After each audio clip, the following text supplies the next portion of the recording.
Je me souviens encore du moment précis où j'ai pris cette décision. Ce n'était pas prévu, ce n'était pas quelque chose que j'avais noté dans un journal ou auquel j'avais réfléchi pendant des semaines. C'est arrivé comme ça, mon cœur battait la chamade, mes mains étaient moites de sueur et je sentais une étrange tempête se former en moi, un mélange d'excitation, de peur, de curiosité et de quelque chose que je ne pouvais nommer. L'air autour de moi semblait plus lourd, comme s'il savait que quelque chose d'important allait se produire. Je m'appelle Ruth, d'aussi loin que je me souvienne, je n'ai jamais été du genre à suivre les règles. Tandis que les autres filles jouaient la sécurité, je courais après le danger comme si c'était un jeu. J'étais la fille qui grimpait aux plus grands arbres du village juste pour toucher les nuages. Un jour, j'ai mangé un piment si fort que je n'ai pas pu parler pendant des heures, juste parce qu'on m'avait mise au défi. J'ai toujours été comme ça, audacieuse, un peu téméraire. J'adorais me sentir vivante, j'adorais faire des choses qui faisaient battre mon cœur et tourner mon esprit. J'aimais voir jusqu'où je pouvais aller avant que le monde ne dise « ça suffit ». Mais ça ne ressemblait à rien de ce que j'avais fait auparavant. Ce n'était pas juste un arbre à grimper ou un nouvel aliment à goûter. C'était plus profond, plus risqué, quelque chose qui pouvait changer à jamais ma vision de moi-même. Pendant des jours, j'ai senti cette pensée grandir en moi, comme un murmure se transformant en cri. Je me suis dit que c'était juste de la curiosité, je me suis dit que ça ne signifiait rien, mais au fond de moi, je savais que je voulais tester une autre sorte de limite, une limite qui ne vivait pas à l'extérieur, dans le monde, mais au plus profond de moi. Alors, je l'ai fait, j'ai invité 2 hommes dans ma chambre. Tout a commencé il y a quelques semaines, lors d'une de ces longues soirées solitaires qui semblent s'éterniser. J'étais recroquevillée dans mon petit appartement, la faible lumière projetant des ombres sur les murs et le bruit de la pluie tapant doucement contre la fenêtre, comme un inconnu demandant à entrer. Dehors, le monde était calme, gris et lointain, tout comme ce que je ressentais intérieurement. Ma vie était réglée sur un schéma, se réveiller, aller travailler, rentrer, consulter mon téléphone et m'endormir, jour après jour. Rien ne changeait. Je devenais de plus en plus impatiente, avide de quelque chose de différent, de quelque chose qui pourrait briser le silence et me faire revivre. J'étais donc là, mon pouce parcourant des vidéos sans but, espérant tomber sur quelque chose qui me sortirait de ma routine engourdie.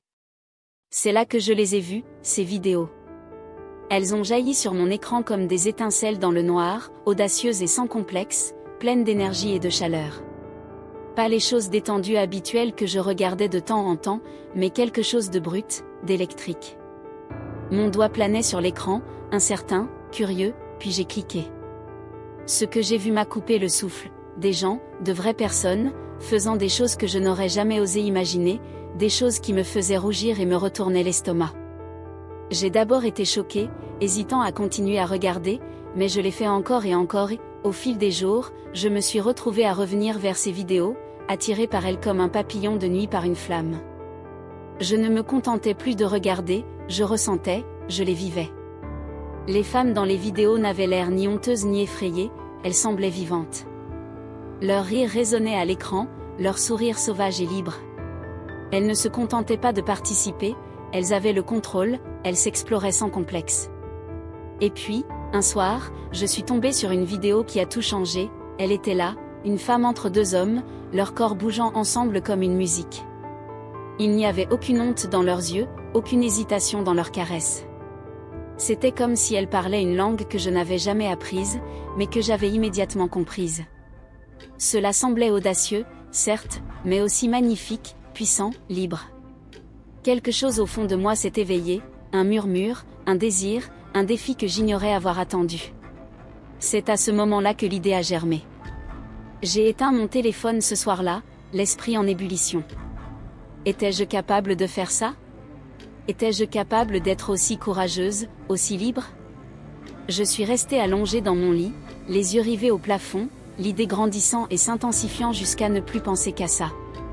Je n'étais plus seulement curieuse, j'avais soif. Je voulais savoir ce que ça faisait, comment ça allait me changer. J'avais passé ma vie à expérimenter de petites choses, de nouvelles recettes, des coiffures folles, même un tatouage que j'avais fait sur un pari, mais là, c'était une toute autre dimension. Il s'agissait de mon corps, de mon cœur, de mes limites. Et j'ai décidé sur le champ, j'allais essayer. Le lendemain matin, je me suis réveillée avec un plan. Je n'ai pas trop réfléchi, ce n'est pas mon style. Quand j'ai envie de quelque chose, je fonce, même si mes mains tremblent en le faisant. J'ai pris mon ordinateur portable, ouvert un site web dont un ami m'avait parlé et commencé mes recherches.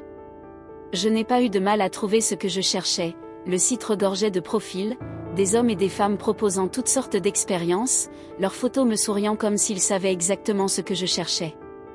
J'ai fait défiler les profils, mon cœur battant plus fort à chaque clic. Je ne voulais pas n'importe qui, je voulais 2 hommes qui paraissent gentils, forts, qui semblent comprendre ce dont j'avais besoin. Après 1 heure de recherche, je les ai trouvés. Ils s'appelaient Peter et William. Peter avait des yeux marron foncé et des cheveux noirs légèrement bouclés aux pointes. Son sourire était doux, réconfortant, le genre de sourire qui vous donnait l'impression que tout irait bien, même si le monde s'écroulait autour de vous. Il y avait quelque chose de stable chez lui, comme s'il avait déjà vu le chaos et savait exactement comment le traverser. Liam, quant à lui, était plus grand, plus large d'épaules et dégageait une certaine légèreté dans ses mouvements, comme s'il était toujours à 2 doigts de rire. Ses yeux pétillaient de malice et son sourire promettait quelque chose d'audacieux, de drôle, d'inoubliable. Leur profil était simple mais percutant, pas de fausses bravades ni de répliques maladroites, juste de l'honnêteté. Ils se décrivaient comme expérimentés, respectueux et ouverts d'esprit, des hommes qui n'avaient pas peur de nouvelles aventures et qui aimaient rencontrer des gens sans jugement. Parfait, me disais-je, ou du moins aussi parfait que des inconnus peuvent l'être. Mon cœur battait la chamade en ouvrant la fenêtre de discussion, mes doigts planaient sur le clavier, tremblant légèrement, la réalité de ce que j'allais faire s'installant. Puis, j'ai pris une inspiration et j'ai écrit les mots qui se bousculaient en moi depuis des jours. Salut, je m'appelle Ruth, je n'ai jamais fait ça avant, mais j'aimerais essayer quelque chose avec vous 2. Tu peux venir chez moi. Je ne me suis pas laissé aller à trop réfléchir, je n'ai pas laissé le doute s'insinuer. J'ai appuyé sur envoyer avant que la peur ne m'atteigne et ne me retienne. Et puis, le silence.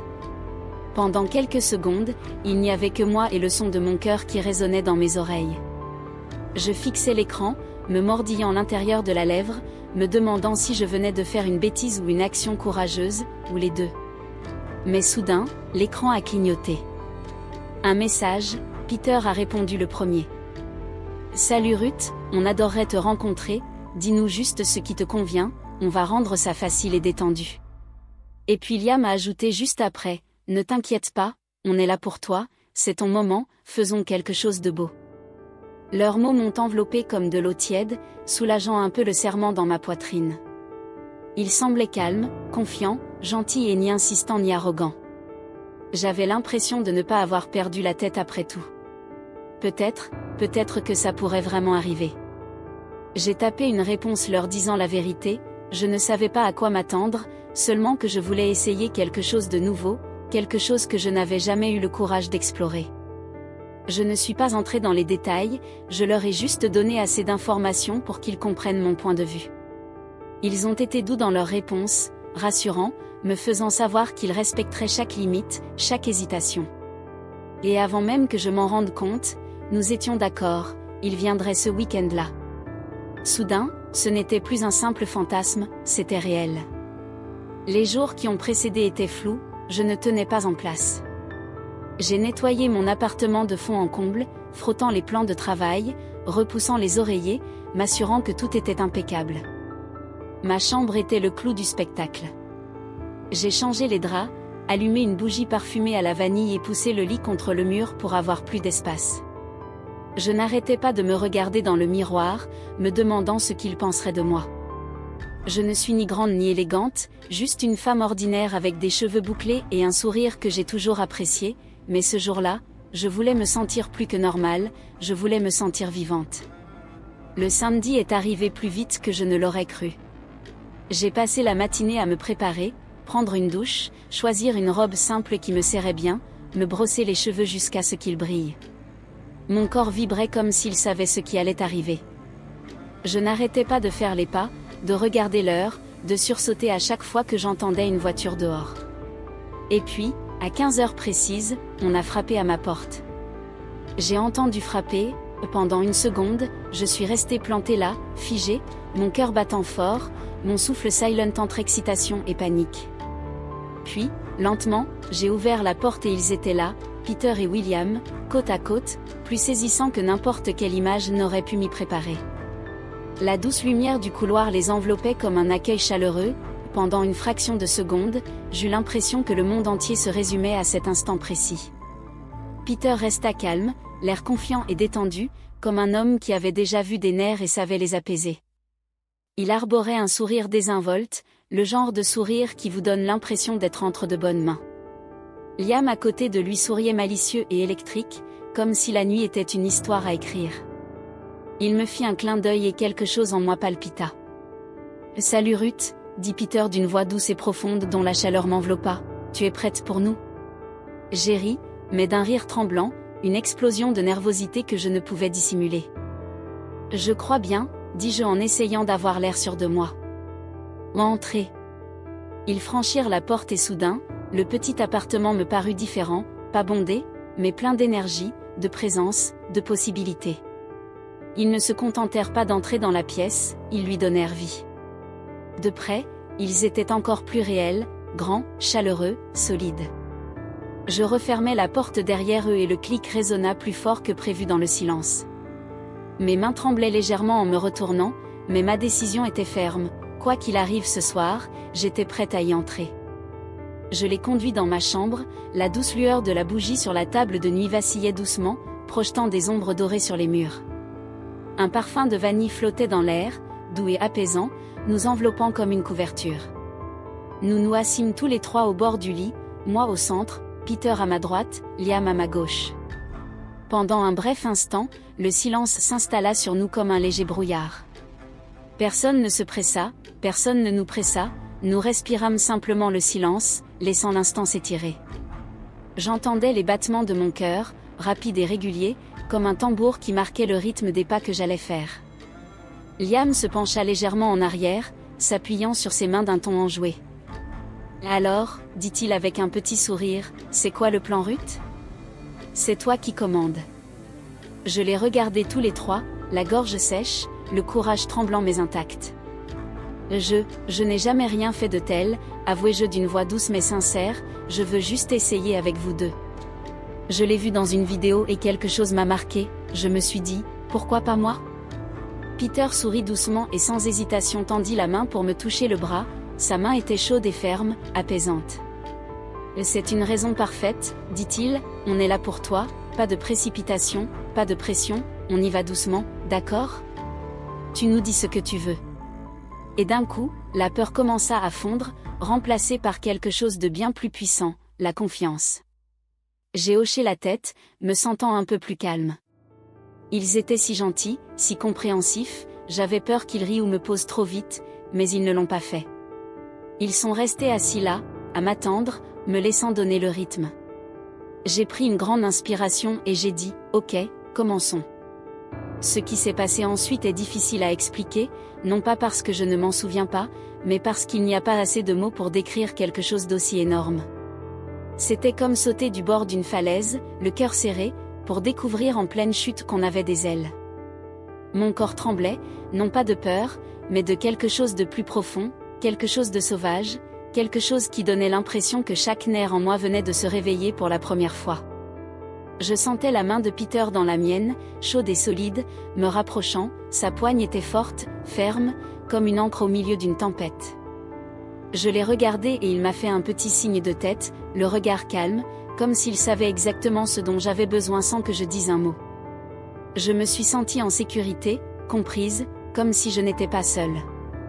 Puis Liam s'est rapproché, sa présence électrique, ses doigts ont défleuré ma jambe et cela m'a fait vibrer comme un caillou ricochant sur une eau calme. C'était prudent, presque respectueux, comme s'il demandait la permission sans un mot et à cet instant, j'ai réalisé quelque chose de puissant, j'allais bien plus que bien, j'étais éveillée, vivante, comme je n'aurais jamais cru pouvoir l'être. Tout ralentit et s'accéléra d'un coup. La pièce semblait plus chaude, l'air plus dense et chaque son, le sentiment de la bougie, le glissement des draps, le rythme tranquille de notre respiration semblait amplifié. Ce n'était pas précipité, ils ne se lancent pas tête baissée non, ils m'explorèrent comme une carte qu'ils voulaient la prendre lentement, prudemment un morceau à la fois. Peter murmura quelque chose que j'entendis à peine, quelque chose de doux et d'encourageant tandis que son pouce traçait délicatement des cercles sur mes phalanges. Liam se pencha vers moi avec la même lueur enjouée dans les yeux, mais il y avait aussi autre chose maintenant, de l'attention, du respect, peut-être même de l'admiration. Ils prenaient leur temps, me réagissaient à chacun de mes mouvements, comme si nous étions en parfaite synchronisation et moi je me laissais aller, je laissais l'instant m'engloutir, le frisson et la douceur se mélangeaient pour créer quelque chose qui me fit mal à la poitrine et frémir sur ma peau. Ce n'était plus une simple expérience téméraire, c'était une magnifique révélation de tout ce que je croyais savoir sur moi-même, mon corps, mes limites, mes désirs, et je ne me sentais pas seulement courageuse, je me sentais libre. Le temps filait d'une manière que je ne comprenais même pas, ça n'avait rien à voir avec les vidéos parfaites et soignées que j'avais regardées, il n'y avait aucun filtre, aucun moment scénarisé, c'était désordonné, réel et vivant d'une manière inattendue, il y avait des éclats de rire, des petits allaitements qui me bloquaient la gorge. Et d'innombrables moments où je n'avais aucune idée de ce qui allait suivre, j'avais l'impression de flotter entre le frisson de l'inconnu et la chaleur de la familiarité.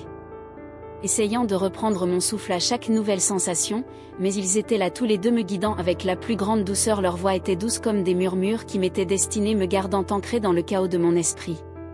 Peter me tenait la main, sa poigne ferme et rassurante d'une telle fermeté que je ne me sentais pas perdue, mais en sécurité.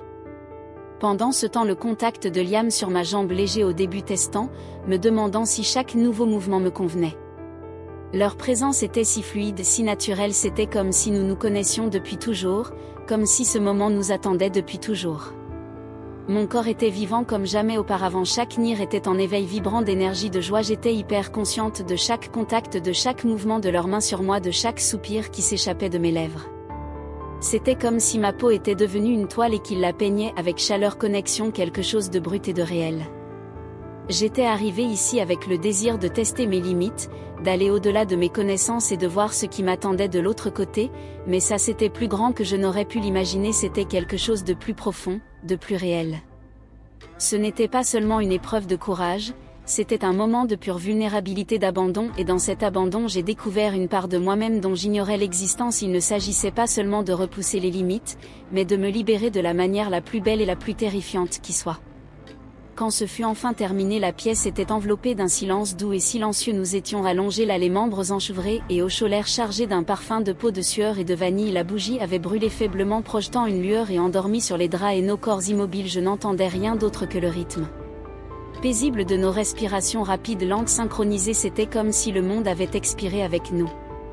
Peter se tourna vers moi, son regard doux et indéchiffrable comme s'il regardait droit dans mes pensées, sa voix était basse et douce comme un secret partagé dans l'obscurité. Comment te sens-tu, Ruth? J'ai laissé échapper un rire haletant, de ces rires incontrôlables et sincères qui jaillissaient du plus profond de moi. Bien, ai-je dit, puis j'ai élargi mon sourire. Vraiment bien. Liam, toujours aussi joueur, se redressa sur un coude, ce sourire familier illuminant son visage. Je t'avais dit qu'on rendrait ça amusant, dit-il en écartant une mèche de cheveux de ma joue. Nous restâmes allongés là un moment encore, perdus dans une conversation à voix basse et des caresses délicates. Il n'y avait aucune gêne, aucune hâte de partir. Ils parlèrent, me firent rire, prirent de mes nouvelles comme s'ils se souciaient sincèrement de moi et peut-être bien de cette étrange, belle et fugace façon dont on peut se sentir profondément concerné dans des moments partagés comme celui-ci. Finalement ils s'habillèrent, continuant à plaisanter et à esquisser des sourires qui rendirent les adieux difficiles. Avant de sortir, Peter se retourna et me regarda une dernière fois. On prendra de mes nouvelles plus tard, d'accord, repose-toi. J'ai hoché la tête en les regardant disparaître dans le couloir, puis j'ai fermé la porte et je me suis appuyée contre elle, le dos collé au bois frais, les jambes tremblantes et faibles sous moi, non pas de peur ou de regret, mais de quelque chose de plus puissant, l'épanouissement. Mon corps tout entier vibrait d'une chaleur résiduelle, d'énergie d'une étrange et merveilleuse légèreté, et quelque part sous tout cela il y avait de la fierté, pas celle qui se fait entendre, mais celle qui est silencieuse et rayonnante, celle qui naît d'une action audacieuse rien que pour soi. J'étais sortie de ma zone de confort, entrée dans quelque chose de brut, de nouveau et d'exaltant, et j'avais savouré chaque seconde, mais voilà ce qui est étrange et plutôt beau. Point après leur départ, je ne pouvais plus bouger, non pas de douleur ou d'épuisement, mais de cette sensation de joie irrésistible et enivrante. C'était comme si mon corps avait décidé assez d'excitation pour l'instant et avait appuyé sur pause. J'étais allongée là, toujours au lit, émitouflée dans le doux cocon verture, les yeux rivés au plafond comme s'il contenait toutes les réponses de l'univers. Pendant 3 jours entiers je n'ai pratiquement pas quitté ce lit, j'avais l'impression que mes jambes étaient faites de nuages douces flottantes, incapables de me porter, ou que ce soit mes bras mous et paresseux refusaient d'atteindre quoi que ce soit sauf peut-être un verre d'eau ou le bord des couvertures. Je n'avais aucun appétit pour la nourriture, le bruit ni même la compagnie, juste le silence, l'immobilité, une douce lueur qui scintillait sous ma peau. Je n'étais pas seulement fatiguée, j'étais rayonnante, vivante, transformée. Chaque fois que je fermais les yeux, des éclairs de cette nuit me revenaient par vagues, la voix apaisante de Peter, le rire de Liam résonnant dans la pièce, la chaleur, le rythme, l'excitation du lâcher-prise. Je me surprenais à sourire sans raison, absorbée par ce souvenir, comme si c'était un rêve dont je ne voulais pas me réveiller. Et au fond de moi, je savais que quelque chose avait changé. J'avais une part de moi-même dont j'ignorais l'existence, j'avais amorcé l'inconnu sans peur et j'en étais revenu avec une nouvelle part de moi-même, quelque chose d'audacieux, de sauvage, d'indéniablement réel. Je n'étais plus seulement russe qui aimait grimper aux arbres ou partir à l'aventure, j'étais rude qui avait goûté à la liberté sous une nouvelle forme et en était tombée amoureuse, et le meilleur, je ne l'oublierai jamais. Avec le recul, je ne regrette rien, pas même une seconde. Certains pourraient entendre mon histoire et hocher la tête, ils pourraient dire que j'étais stupide, négligente, voire folle, ils pourraient penser que j'ai perdu la tête ou que j'ai été trop loin, mais honnêtement je me fiche de ce que les gens pensent, c'était mon choix, mon moment, ma vie. Voyez-vous, j'ai toujours été Ruth, la fille qui prend des risques, la femme qui n'a pas peur de sortir des sentiers battus et de se demander « et si je n'ai jamais aimé jouer la sécurité ?» J'ai toujours voulu ressentir la vie en profondeur, m'ouvrir grand, épuisé dans chaque parcelle d'expérience que je pouvais trouver. Cette nuit avec Jake et Liam n'était pas seulement une question de plaisir ou de curiosité, c'était bien plus que ça, il s'agissait de découvrir qui je suis vraiment sous les couches de routine et de peur. Pour la première fois, je me suis vue comme une personne audacieuse, libre, je ne me cachais pas et ne faisais pas semblant. Je n'étais pas la version calme et polie de moi-même que les gens attendaient, j'étais juste moi-même, brute, authentique, ouverte à l'instant présent, et c'était puissant. J'avais l'impression d'être entrée dans une nouvelle version de moi-même, une version plus forte, une version qui n'avait pas besoin de permission pour vivre ou aimer à sa manière. Oui, il y avait du stress, oui, il y avait de la peur. Mais il y avait aussi de la joie, tellement de joie. Cette nuit-là m'a apporté quelque chose que personne d'autre n'aurait pu m'offrir, une compréhension profonde de mon propre courage. J'ai découvert une facette de moi-même dont j'ignorais l'existence, celle qui dit oui à l'inconnu, celle qui ne recule pas devant ce que les autres appellent trop, celle qui rit au jugement et qui marche la tête haute malgré tout. Et maintenant, quand je me couche le soir, il m'arrive de revivre ce moment, je me souviens de la façon dont mon cœur battait, de la chaleur de leur sourire, de la douceur avec laquelle ils me faisaient sentir en sécurité et reconnue. Je me souviens de m'être sentie vivante, plus vivante que jamais, et chaque fois que j'y pense, je souris, pas seulement parce que c'était excitant, mais parce que c'était le mien, mon choix, mon expérience, mon histoire. J'ai testé mes limites ce soir-là, non pas pour prouver quoi que ce soit au monde, mais pour me prouver quelque chose à moi-même, et ce que j'ai trouvé était magnifique. J'ai trouvé de la force, j'ai trouvé du courage, j'ai trouvé une forme de liberté dont je n'avais jamais cru avoir besoin. Alors non, je ne le regrette pas, je ne le regretterai jamais.